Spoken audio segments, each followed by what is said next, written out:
Welcome. Welcome.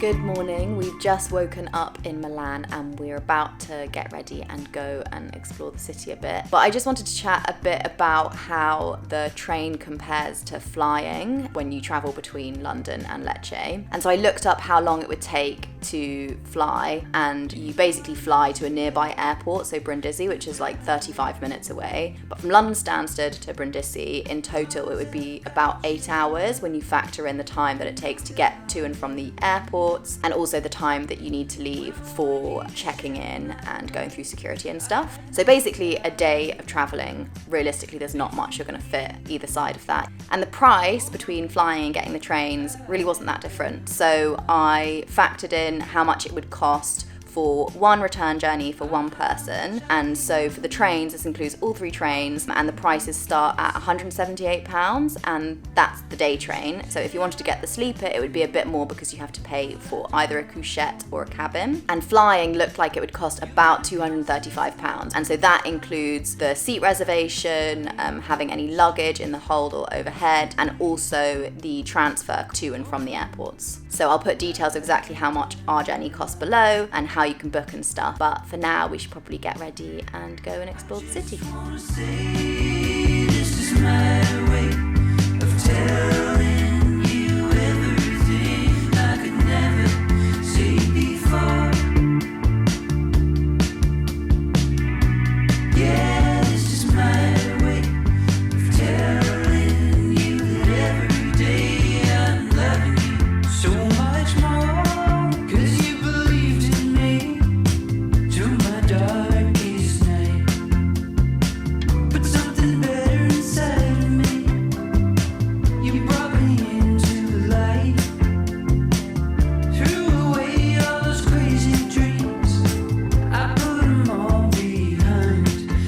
Okay, so this is our room for the night. Like my other sleeper train videos, I'll give a little tour.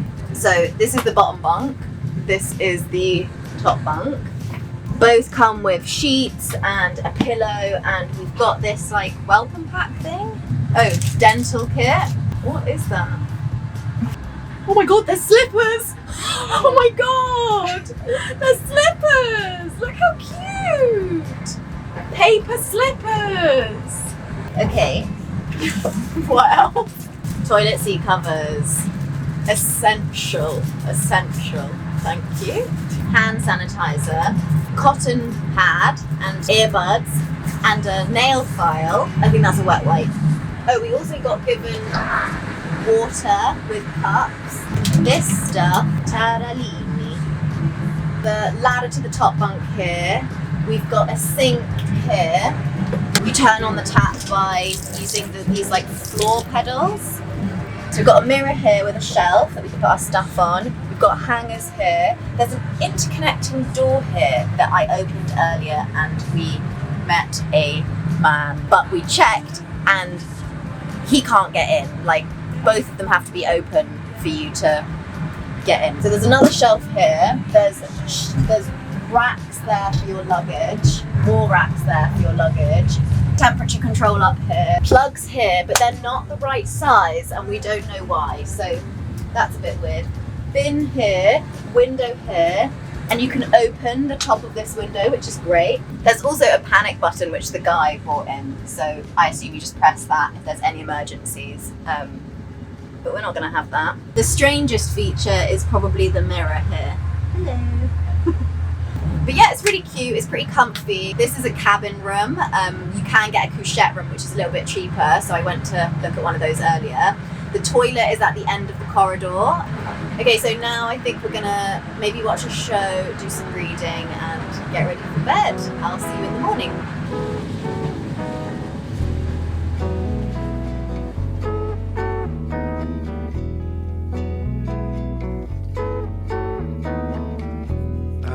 About what I've learned, I was thinking about where I wanna go. about who I wanna be.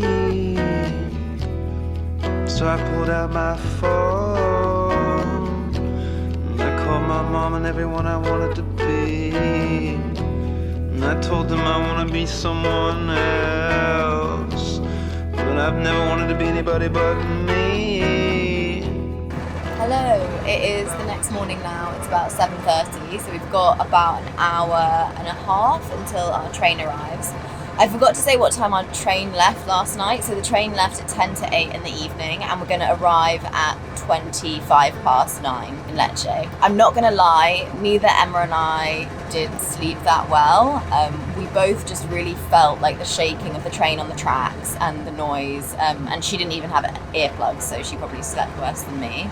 But we don't really care because we love just the feeling of being in our own little room, our own little cabin. Being in bed basically and watching these views is part of the reason we like to travel like this. But I thought I'd touch a little bit on the history of the railways in Italy because I was quite curious to know why Italy still has quite a few sleeper trains and other places like the UK, who used to have more sleeper trains, now only has 2. And also Italy is like really well connected with the railways. Almost every town and city is connected by railways, and so I was just interested to find out more about why that was. And apparently a number of people have claimed that Italy's entire history as a nation state could be reconstructed through an account of the nation's railways. And I found out that there were 2 main reasons that Italy developed the railways in the 19th century. The first was to unify Italy because for centuries beforehand, the Italian peninsula had been made up of different states. And the second was to help boost the economy by improving international connections. I couldn't really find much information on why there's sleepers exactly, but it was pretty cool to just find out that.